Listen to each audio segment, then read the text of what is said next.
The banner was the first thing I saw. It was strung clumsily between the two pillars of my back porch, sagging in the middle like a weary smile. The letters were painted in a garish, celebratory red. Bon voyage, Dad. My son, Thomas, was standing beneath it, a plastic cup of champagne in his hand, a grin plastered on his face that didn't quite reach his eyes. It was a familiar expression, one I had seen 1,000 times, the look of a salesman closing a deal he knows is slightly crooked. "What do you think, Dad?" he called out, his voice booming with forced cheer. "Clara and I did it ourselves." I looked around the backyard, my backyard, the one Eleanor and I had spent 30 years cultivating. Her prize-winning roses were in full bloom, their velvet petals catching the late afternoon sun. Now, the lawn was littered with people, distant cousins and old neighbors, all mingling awkwardly. Cheerful music was piping from a portable speaker, a stark contrast to the quiet dignity the garden usually held. It felt like a violation. "A bon voyage party?" I asked, my voice quieter than I intended. "Where am I going?" Clara, my daughter, materialized at my elbow. She looped her arm through mine, her touch surprisingly firm, proprietary. "Oh, Daddy, it's a surprise, a celebration of the next chapter, your golden years." She squeezed my arm, her nails digging slightly into my forearm. Her perfume, something expensive and cloying, filled the air around me. It was the scent of ambition. I let her guide me towards a chair they had set up in the center of the lawn, a veritable throne of white wicker. It felt foolish, theatrical. As I sat, I caught the eyes of my brother-in-law, Michael. He gave me a small, hesitant shrug, his face a mask of discomfort. He knew something. They all did. The air was thick with a secret, a shared knowledge that excluded only me. A strange, cold dread began to pool in my stomach, heavy and metallic. For the past year, since the fall I took on the stairs, my children's concern had become a constant, suffocating presence. Before that, my life had settled into a quiet rhythm of absence. After Eleanor passed, the house had grown cavernous, its silence echoing with the ghost of her laughter. I missed her with a physical ache, a phantom limb I still reach for in the middle of the night. We had built this life together, brick by brick, from the ground up. I'd started my engineering firm with a loan from her father and a drafting table in our tiny apartment. She was the one who believed in me when I didn't believe in myself. She handled the books, raised our children, and turned this house into a home, a sanctuary. Our children, Thomas and Clara, grew up in the world we built, but they never seemed to understand its foundations. They saw the finished product, the big house, the comfortable lifestyle, the vacations, but they never saw the late nights, the payrolls I barely met, the sacrifices Eleanor and I made for each other. They were born into the penthouse, and they had no concept of the climb. After I sold the firm and retired, I had expected to spend my days with Eleanor, traveling, gardening, simply being. But cancer had stolen that from us. In the years since she was gone, my children's visits had been sporadic, dutiful. A call on my birthday, a brief stop on Christmas with grandchildren who barely knew my name. Then came the fall. It wasn't serious, just a few bruises and a sprained wrist. But for Thomas and Clara, it was an opportunity. Suddenly they were here all the time. "Dad, this house is too big for you." "Dad, are you eating properly?" "Dad, you seem a little forgetful today." Their words were coated in sugar, but the intent beneath was sharp. They were building a case, brick by insidious brick. I was old. I was frail. I was incompetent. I tried to brush it off, to tell them I was fine, but they would just exchange that look, that knowing, pitying glance that made me feel like a child. Now, sitting on my wicker throne, I understood this party was the culmination of their campaign. This was the verdict. Thomas tapped a spoon against his glass, and a hush fell over the small crowd. He stood in the center of the lawn, basking in the attention. "Friends, family," he began, his voice smooth and practiced. "We're all here today to honor a great man, my father, Arthur. He's worked hard his whole life, built a legacy, and provided for his family. And now it's our turn to provide for him." He paused for effect, his eyes scanning the crowd before landing on me. The smile was back, wider this time, more confident. Dad's had a few challenges lately. The house is a lot to manage. The stairs are a worry. We all want him to be safe, to be comfortable, to enjoy his retirement without the stress and the burden. I felt my hands clench on the arms of the chair. Burden. The word hung in the air, ugly and obscene. And so, Thomas continued, his voice rising to a crescendo, Clara and I have been working hard to find the perfect solution, a place where he'll have community, professional care, and all the comfort he deserves. We've found a wonderful community, the best in the state, Oakwood Meadows Senior Living. There was a scattered, uncertain applause. Michael just stared at his shoes. Clara rushed forward, throwing her arms around my neck. Isn't it wonderful, Daddy? It's like a 5-star resort. They have a pool, a movie theater, everything. We've already put down the deposit. The world seemed to tilt. Oakwood Meadows. I'd seen their brochures. They were glossy prisons for the wealthy and unwanted. The words echoed in my head. We've already put down the deposit. My own children had decided my fate, signed me away without so much as a conversation. This wasn't a party. It was a public execution of my independence. I looked at Thomas, who was now accepting congratulations from a cousin, as if he'd just won an award. I looked at Clara, her face beaming with self-satisfaction. They weren't looking at me. They were looking at a problem they had just solved, an obstacle they had cleared. The humiliation was a physical thing. It burned in my chest and crawled up my throat. I saw the pity on the faces of my neighbors, the discomfort of my friends. They were witnesses to my dispossession. My children had stripped me of my dignity in my own backyard, in the garden my wife had loved, under a banner that mocked my very existence. I don't remember the rest of the party. It's a blur of fake smiles, muffled condolences, and the cloying taste of the cheap champagne they'd forced into my hand. I was a ghost at my own wake. When the last guest finally trickled out, leaving a trail of paper plates and plastic cups, the silence that descended was heavier than ever before. Thomas and Clara were in the kitchen, their voices bright and animated as they talked about logistics. The movers can come on the 10th, Thomas said. That gives us a few weeks to sort and sell the big furniture.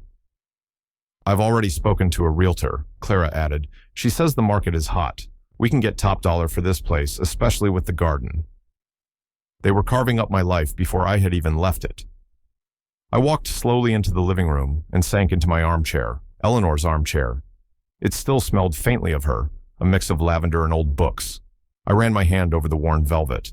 This was the chair where she'd read to the children when they were small. This was the room where we'd celebrated 50 years of birthdays and Christmases. It was a repository of my entire life, and they were going to sell it for top dollar. Something inside me, something that had been dormant for years, began to stir. It was the same grit that had helped me build my business from nothing. The same stubborn resolve that got me through the lean years. They had mistaken my grief for senility.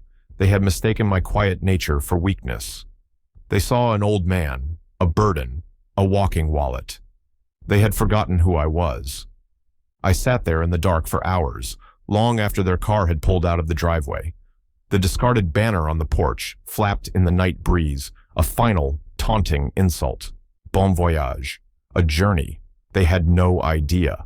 A decision formed in the quiet stillness of the house. It wasn't born of rage, not yet. It was cold, clear, and absolute. This was not how my story was going to end. They had thrown their party. Now, I would begin planning mine. The next morning, I woke with a clarity I hadn't felt in years. The fog of grief and age seemed to have lifted, burned away by the cold fire of humiliation. I made my coffee and sat at the kitchen table, the same table where Eleanor and I had breakfast every day for 40 years. I looked out at the garden, at the mess left over from the party. It was a perfect metaphor for what my children had done to my life.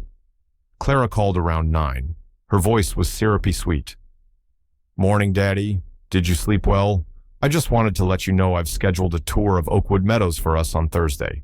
2 o'clock. Doesn't that sound nice? The old me, the man from 2 days ago, would have argued or sighed in resignation. The new me saw the path forward. That sounds fine, dear, I said, my voice deliberately frail. Whatever you think is best. There was a slight pause on her end, a flicker of surprise at my easy compliance. Oh, wonderful, Dad. That's just wonderful. It shows you understand we're doing this for your own good. Of course, dear, I said. My own good. I hung up the phone, and a grim smile touched my lips. Their arrogance was going to be my greatest weapon. I would play the part they had cast for me, the docile, defeated old man. I would let them lead me on their tour. I would let them think they had won. It would give me the time I needed. As I began to clean up the party debris, my mind started to work, dredging up memories, connecting dots that had long been ignored. I remembered Thomas, at 22, crashing the brand new car I'd bought him for college graduation. His only concern had been how quickly I could get him a new one. There was no remorse, just entitlement. He'd looked at the twisted metal and said, "Well, it was insured, right?" I remembered Clara's wedding, a lavish affair I had paid for entirely. She had complained that the champagne wasn't vintage and the flowers weren't the exact shade of ivory she'd demanded. She had treated the entire event not as a celebration of love, but as a performance for her friends, a testament to her status, funded by me. And then, more recently, the conversations after Eleanor's funeral. They'd cornered me in my own study, their black clothes still smelling of church incense. "Dad, you need to make sure your will is up to date," Thomas had said, his tone more businesslike than compassionate. "These things can get messy if they're not handled properly." Clara had nodded in agreement, her eyes scanning the bookshelves, the antique desk, the paintings on the wall. They weren't mourning their mother, they were securing their inheritance. Each memory was a small cut, a minor wound I had ignored at the time, attributing it to their youth, their modern way of thinking, my own old-fashioned values. But now, seen through the lens of last night's betrayal, they formed a horrifying mosaic of greed and emotional neglect. They had never seen me as a father. They saw me as a resource, a bank, a provider. And now that I was no longer actively providing, I had become a liability attached to an asset they were eager to liquidate. My work began in my study. I told them I was sorting through sentimental items. In reality, I was excavating my own life. I pulled out decades of financial records, tax returns, investment statements, the documents from the sale of my company. I needed to know exactly what I was dealing with, exactly what they were so eager to get their hands on. The numbers on the pages were staggering even to me. I had been successful, more successful than I often remembered. I had been careful, investing wisely, living modestly.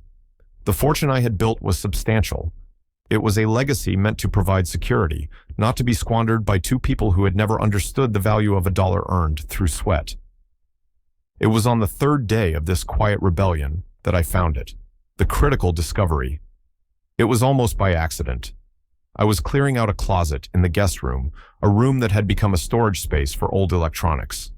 In the back, under a dusty blanket, was an old laptop. I recognized it as one I had replaced years ago. I remembered Thomas had borrowed it for a semester in business school when his own had broken. He'd been terrible with technology, always losing files, breaking things. On a whim, driven by a flicker of suspicion, I took it back to my study and plugged it in. The machine whirred to life with a groan.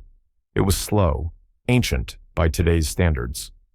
I clicked through the old file structures, a digital ghost town of my past work, and then I saw it. A folder on the desktop mislabeled act_projects_backup.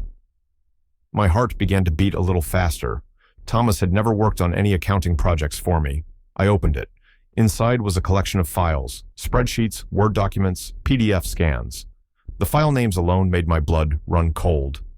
Estate_valuation_V3.xlsx.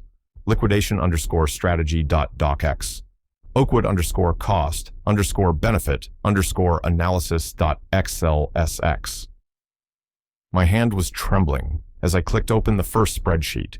It was a meticulously detailed inventory of everything I owned. The house, valued with links to 3 different real estate websites. My stock portfolio with real-time tickers embedded. My art collection, my classic car, even Eleanor's jewelry, which I kept in a safe. Each item had a low and high estimate for auction value. At the bottom of the spreadsheet, a grand total was calculated, and then below that, 2 lines.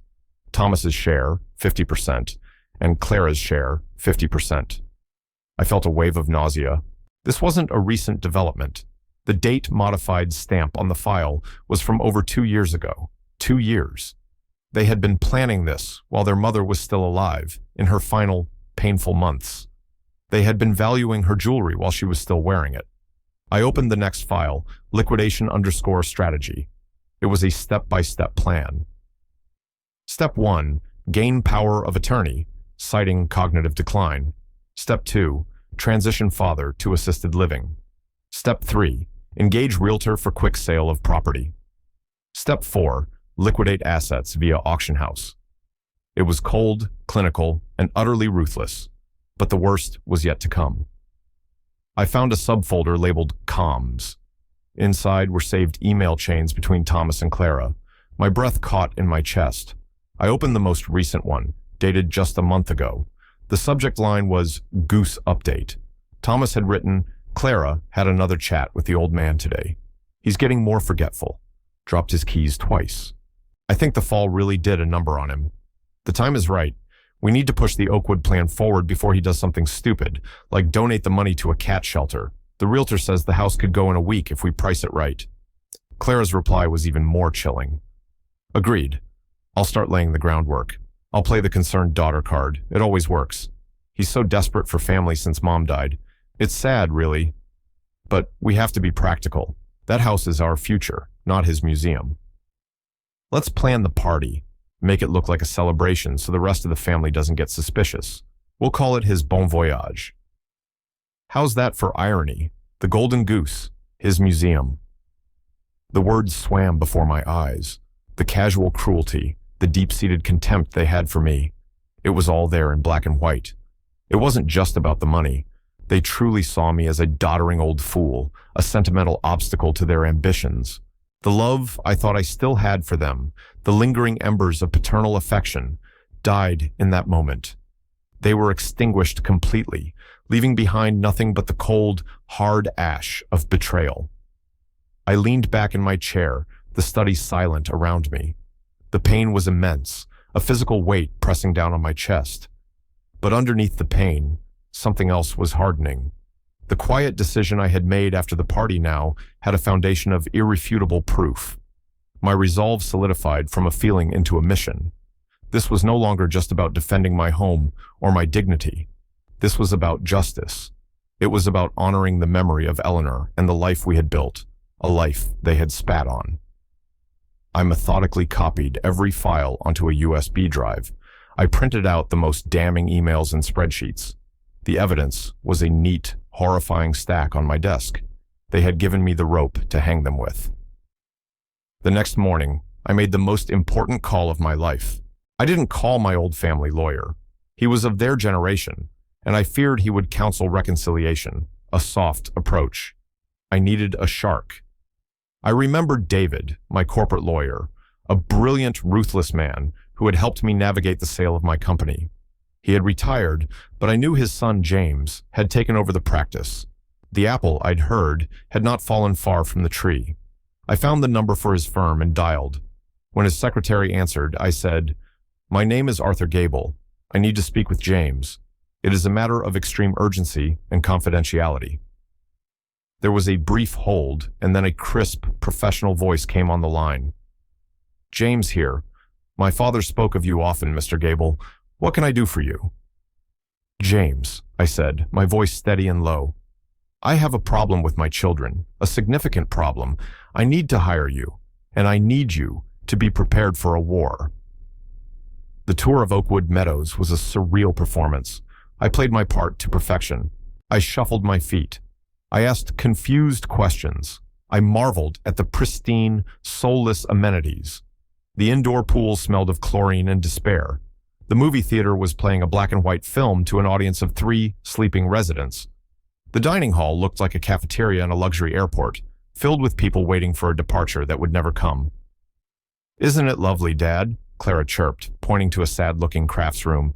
"You could take up painting again." "It's very clean," I said, allowing a note of vague bewilderment into my voice.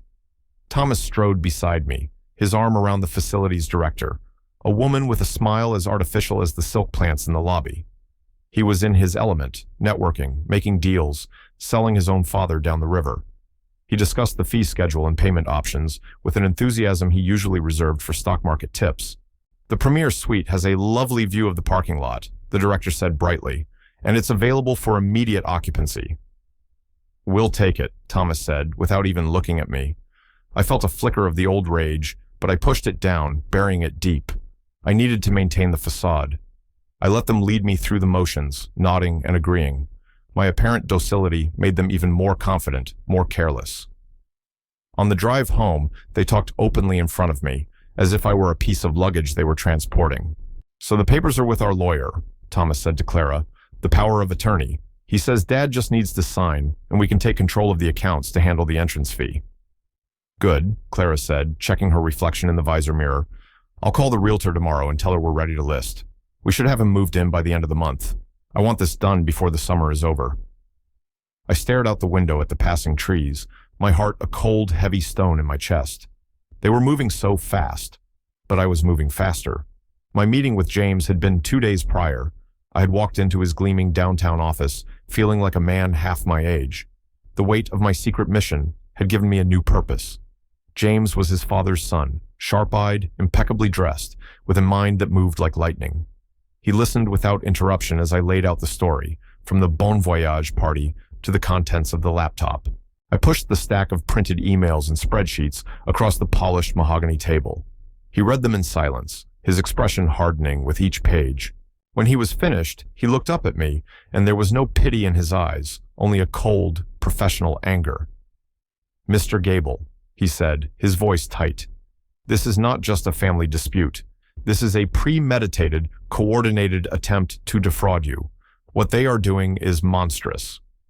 "I know," I said simply. "The question is, what can I do about it?" James leaned back in his chair.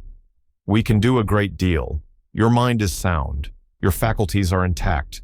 Their entire premise for gaining power of attorney is fraudulent. But we shouldn't just play defense. We should go on the offensive. A quiet offensive." A slow smile spread across his face. "Your children are operating under the assumption that they are your sole heirs. They believe your current will, the one you made with your wife, leaves everything to them. Is that correct?"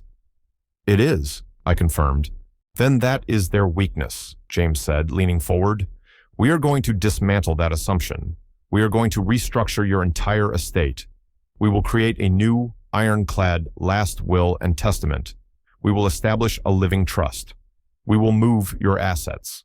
By the time they realize what has happened, there will be nothing left for them to inherit. You will be in complete and total control."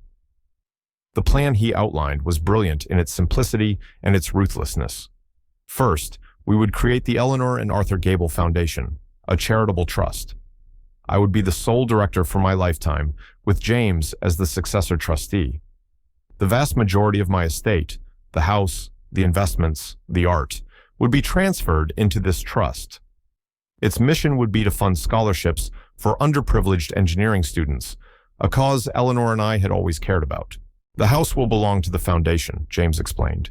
"You will grant yourself a life estate, meaning you can live there, untouchable, until you pass. After that, the foundation can decide to maintain it as its headquarters or sell it to fund its endowment, but your children will never be able to get their hands on it." Next, we would draft a new will. It would explicitly disinherit Thomas and Clara. James suggested a clause that would state the reason clearly, referencing their actions of disrespect and emotional abandonment. A portion of the remaining assets outside the trust would be set aside in a separate account for my own long-term care, managed by me and a financial advisor of my choosing. "We will leave them $1 each," James said with a glint in his eye.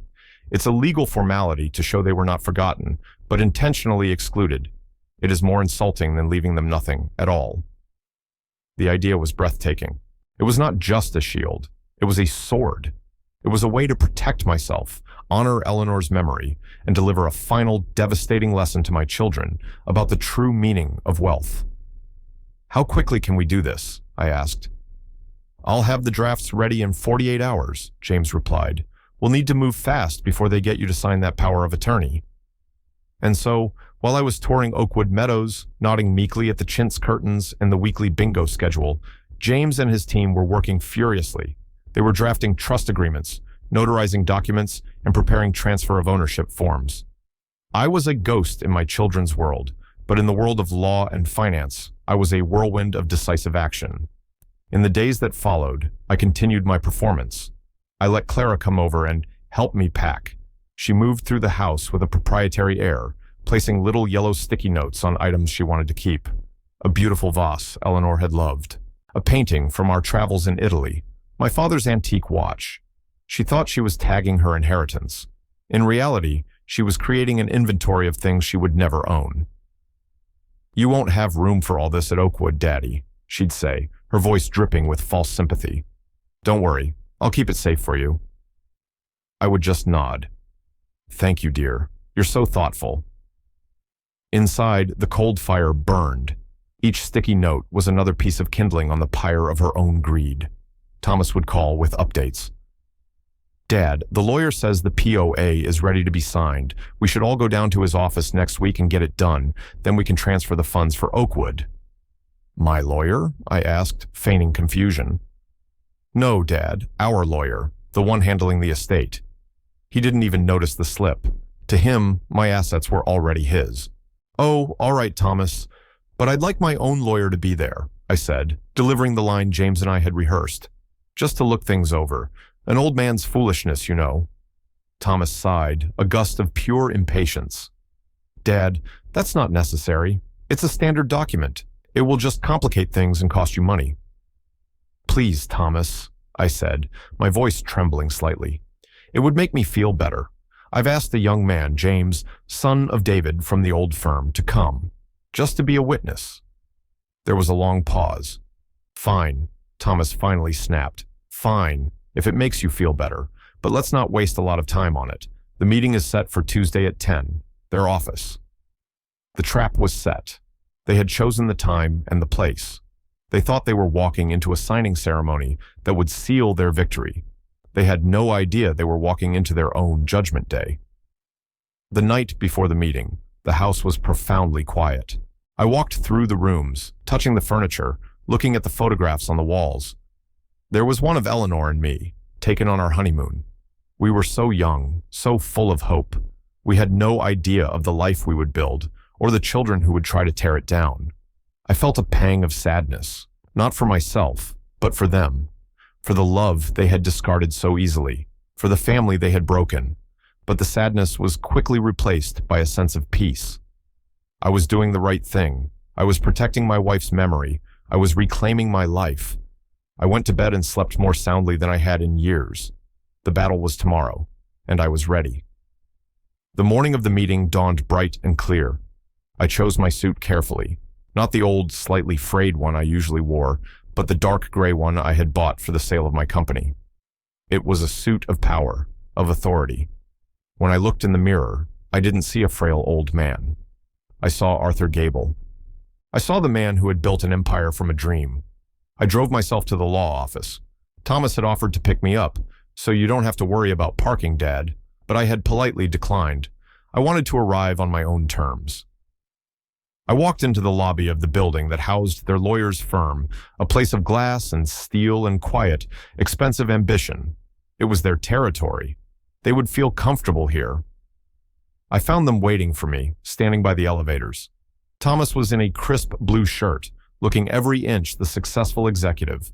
He was checking his phone, his brow furrowed with an air of self-importance. Clara was wearing a cream-colored dress, her hair perfectly coiffed. She was beaming. "Daddy, there you are," she said, rushing to kiss my cheek. Her smile was one of pure triumph. "Today's the big day, the final step." "Let's get this over with," Thomas said, not looking up from his phone. "I have a conference call at 11. We rode the elevator up in silence. Their confidence was a palpable force, so thick and arrogant it was almost suffocating. They believed they were moments away from their prize. They led me down a hallway to a large conference room.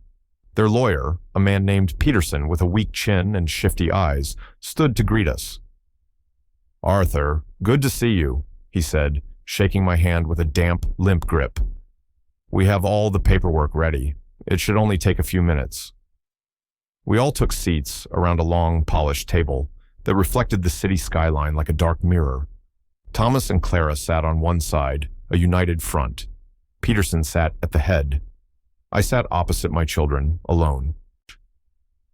"Now, before we begin," Peterson said, opening a leather-bound folder, "I believe you mentioned your own counsel would be joining us?" He said the words with a faint, dismissive smirk. As if on cue, the conference room door opened and James walked in. He was carrying a thick, hard-backed briefcase. He looked even sharper than he had in his own office, his presence commanding the space instantly. "James," I said with a nod, "thank you for coming." "Mr. Gable," he replied, his voice calm and resonant. He gave a curt nod to Peterson and my children before taking the seat beside me. Thomas looked James up and down with open disdain. "Are we ready to start? As I said, I have another meeting." "Of course," Peterson said, sliding a document across the table toward me. "This is the durable power of attorney we discussed. It grants Thomas and Clara the authority to manage your financial affairs. If you'll just sign here and here." I looked at the paper. It was the key to my own cage. I could feel my children's eyes on me, hungry and impatient. I let the silence stretch for a long moment. Then I slowly pushed the document back to the center of the table. "Before we sign anything," I said, my voice perfectly level, "there's something else I'd like to discuss." I looked at James. He gave me a slight nod. He opened his briefcase and took out a thin file folder. From it, he removed a single stack of papers, held together by a binder clip. He placed it on the table in front of me with a quiet thud. I took the stack and slid it across the polished wood. It stopped directly in front of Thomas. "I believe," I said, my eyes locked on his, "that you're familiar with these." The air in the room changed. The smug confidence evaporated, replaced by a sudden, sharp tension. Thomas stared at the top page. It was the printout of the email. The subject line was clearly visible. "Goose update." Silence. It was not a peaceful silence. It was a heavy, crushing void. The sound of Clara's sharp intake of breath was like a gunshot. Thomas's face, which had been a mask of bored impatience, froze. The color drained from it, leaving a pale, waxy sheen. He slowly, as if in a trance, reached out and lifted the top page. Underneath was another email, and another. Then came the spreadsheets. Estate _valuation _V3. Liquidation _strategy. Clara made a small, strangled sound. Her perfectly manicured hand, the one that had patted my arm with such false affection, flew to her mouth. Her eyes, wide with horror, darted from the papers to my face. For the first time in a very, very long time, she was looking at me. Really looking. And she did not see a frail, forgetful old man. She saw a judge. Thomas dropped the page as if it were on fire. He looked at me, his mouth opening and closing silently like a fish gasping for air. The mask of the successful son, the caring provider, had shattered. Beneath it was a boy, a greedy, cornered boy. "Where?" he stammered, his voice a hoarse whisper. "Where did you get this?" "Does it matter?" I asked, my voice as cold and hard as the tabletop between us. "The question, Thomas, is, did you write it?" Peterson, their lawyer, was staring at the papers, his face a mixture of confusion and dawning panic. He clearly had no idea about this. My children had hired him to be a functionary, not an accomplice. This is an invasion of privacy," Thomas finally managed to say, his voice rising, gaining a desperate, blustering strength. "This is out of context. We were just making contingency plans for your own good." "My own good," I repeated the words slowly, letting them hang in the air like poison. "Was it for my own good that you called me the Golden Goose? Was it for my own good that you planned to sell my home, the home I built with your mother, before I had even left it? Was it for my own good that you valued her jewelry while she was dying?" At the mention of her mother, Clara broke. A raw, ugly sob escaped her. "No, Daddy, no." She wept, the tears carving paths through her expensive makeup. "It wasn't like that. We were just worried. We love you." The word love coming from her lips was so obscene, so utterly false, that it snapped the last thread of my restraint. "Love?" I said, my voice low and dangerous. You don't know the meaning of the word. You love my money. You love my house. You love the idea of the life you can have once I am out of the way, locked up in a premier suite with a view of the parking lot. You have been waiting for me to die since the day I retired. The only thing that changed is that your greed finally outpaced your patience. The power in the room had shifted so completely, it was almost a physical force. The three of them were trapped, pinned down by the weight of their own words, their own despicable plans. The hunter had become the hunted. Thomas's face contorted, the waxy pallor replaced by a blotchy, furious red. The cornered boy was gone, replaced by a raging animal. "You ungrateful old man," he screamed, slamming his fist on the table. The sound echoed in the silent room. "After everything we've done for you, the time we've spent, the worry, and you go behind our backs spying on us." "The time you've spent valuing my assets, you mean?" I shot back. "The worry about me donating my money to a cat shelter?" His face crumpled in defeat. He had no defense. The evidence was absolute. It was then that James spoke for the first time. His voice was calm, cutting through the emotional chaos like a surgeon's scalpel. "Mr. Peterson," he said, addressing the stunned lawyer, "I believe this meeting is concluded. The power of attorney your clients have prepared is, of course, null and void. My client will not be signing it." He then placed another, much thicker set of documents on the table. "However, since we are all here, this is a perfect opportunity to inform Mr. Gable's children of some recent changes to his estate." Thomas and Clara stared at the new stack of papers as if it were a venomous snake.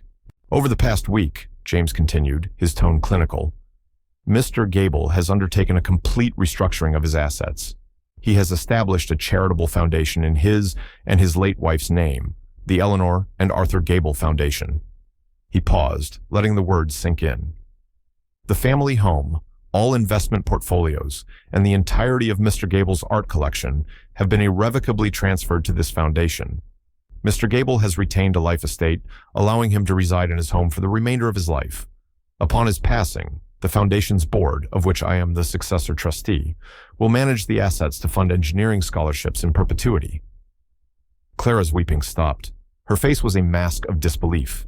Thomas looked as if he'd been physically struck. James wasn't finished. "Furthermore, Mr. Gable has executed a new last will and testament. It explicitly disinherits both Thomas Gable and Clara Gable Jensen. For the purposes of legal clarity, you have each been left the sum of $1. $1. The final, perfect insult. The silence that followed was different. It was the silence of utter devastation. The silence of a world completely and irrevocably shattered. They hadn't just lost an inheritance. They had been erased. Their entire future, the one they had been so meticulously and cruelly planning, had vanished in an instant. Thomas finally broke. It was not a sound of anger, but of pure, primal rage, a guttural roar of a trapped animal. He lunged across the table, his face a mask of fury. He wasn't lunging at me.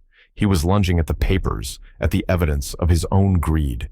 His hands clawed at the emails, trying to rip them to shreds, as if destroying the proof could undo the truth.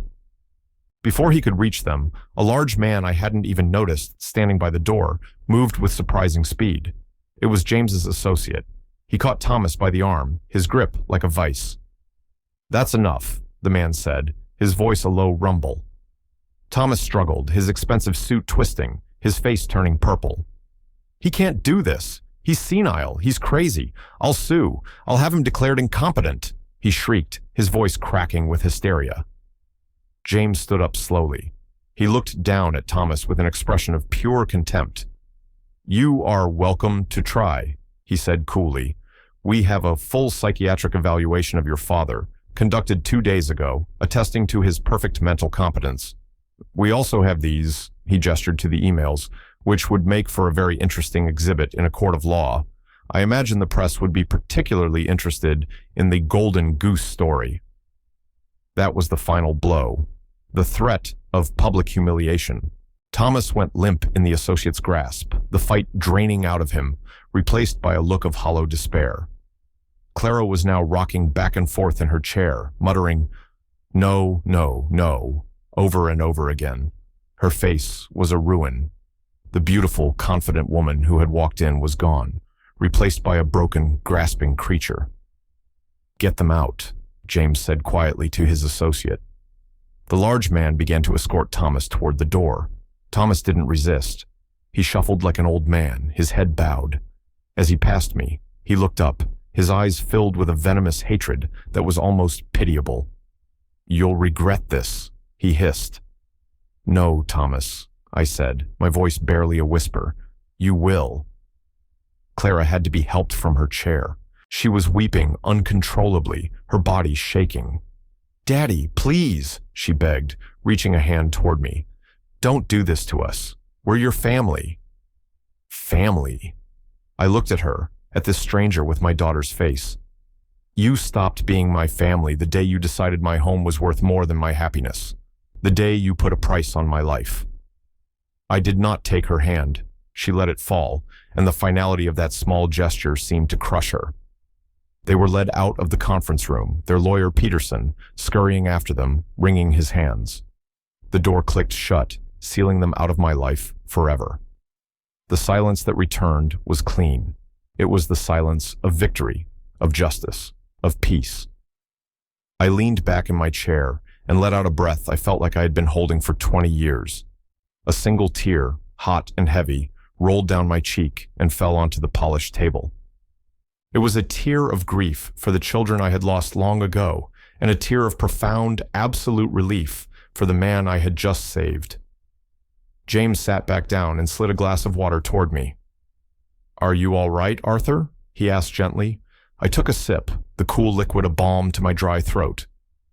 "I am now," I said. My hand was steady. The tremor was gone. "Thank you, James, for everything." "You did the hard part," he replied, gathering the documents into a neat pile. "You stood your ground. My father always said you were the toughest man he ever knew. I see now that he was right."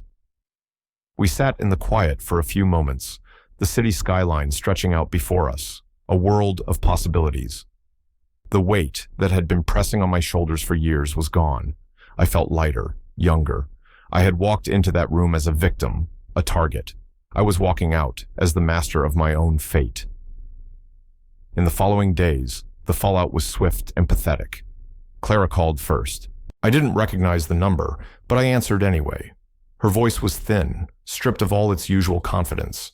She was crying, a desperate, hiccuping sound. "Dad, it's me. I'm at a payphone." The image was so absurd, it was almost comical. My daughter, who wouldn't be caught dead without the latest iPhone, using a payphone. "Dad, we need to talk. We made a mistake. A terrible, terrible mistake. He's not taking it well. I'm not taking it well. Please, Dad, you can't just cut us out. We're your children." I listened to her pleas, her promises to change, her desperate bargaining. But the words were hollow. She wasn't sorry for what she had done. She was sorry she had been caught. She was sorry her plan had failed. "There is nothing left to say, Clara," I said, my voice devoid of emotion. "You made your choices. These are the consequences. Goodbye." I hung up before she could reply. The next day, I had my phone number changed. Thomas's attempt was more predictable. He didn't call. He appeared. I was in the garden, pruning Eleanor's roses, when I heard a furious pounding on the front door. I looked at the security camera feed I'd had installed. It was him. His face was contorted in rage. "Dad, I know you're in there. Open this door," he bellowed. "We need to talk. You can't do this." I watched him on the small screen, a pathetic spectacle of impotent fury. He rattled the doorknob. He kicked the solid oak door, the same door he had walked through 1,000 times as a child. He screamed insults, threats, accusations. He called me a monster, a cruel old man who was stealing his birthright. He didn't seem to understand that it was never his birthright. It was mine. It was mine and Eleanor's, earned through a lifetime of work and love. I didn't answer the door. I just watched, a detached observer, until a neighbor, alarmed by the commotion, called the police. 2 officers arrived, and I watched on the monitor as they calmly but firmly told my son to leave the property.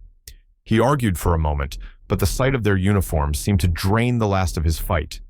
He slunk back to his expensive car, a defeated man, and drove away.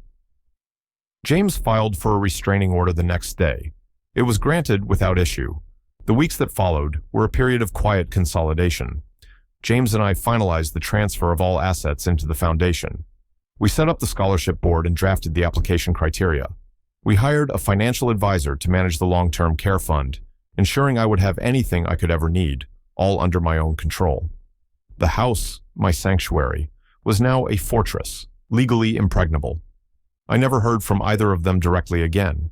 I heard whispers through the family grapevine. Thomas's business was struggling. He had apparently been over-leveraged, counting on his inheritance to bail him out. He and his wife had to sell their ostentatious house. Clara's husband, a man as shallow as she was, left her. Their lifestyle, built on the expectation of my wealth, had crumbled. They had built their house on a foundation of sand, and the tide had come in. I felt no satisfaction in their ruin, only a profound and weary sadness for the people they could have been. 6 months passed. The seasons turned. Autumn arrived, painting the leaves of the maple tree in the backyard in fiery shades of red and gold. The house was no longer silent with loneliness.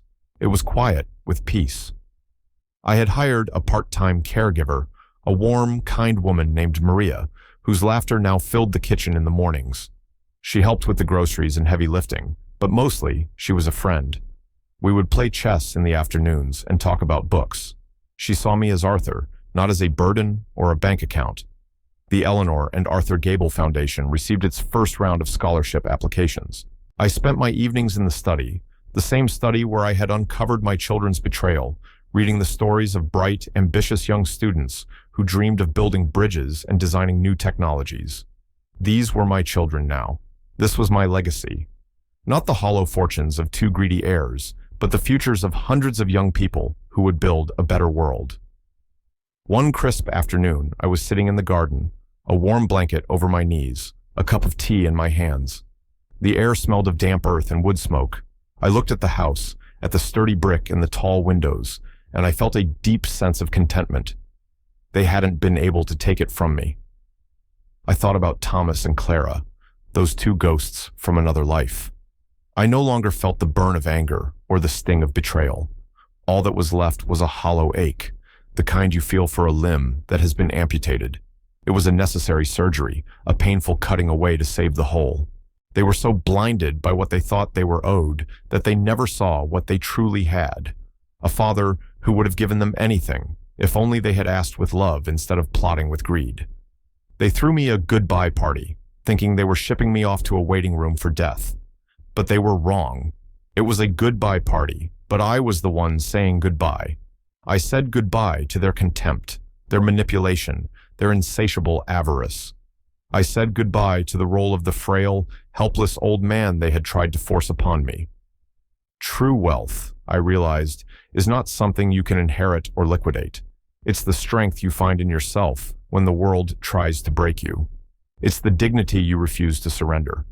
It's the love you build and the legacy you leave in the hearts and minds of others. They thought they were closing a chapter of my life. Instead, they had unwittingly forced me to write a new one, a better one, my own. And as the sun set, casting long shadows across the garden my wife had made, I felt not an ending, but a beginning. I was home, and I was free.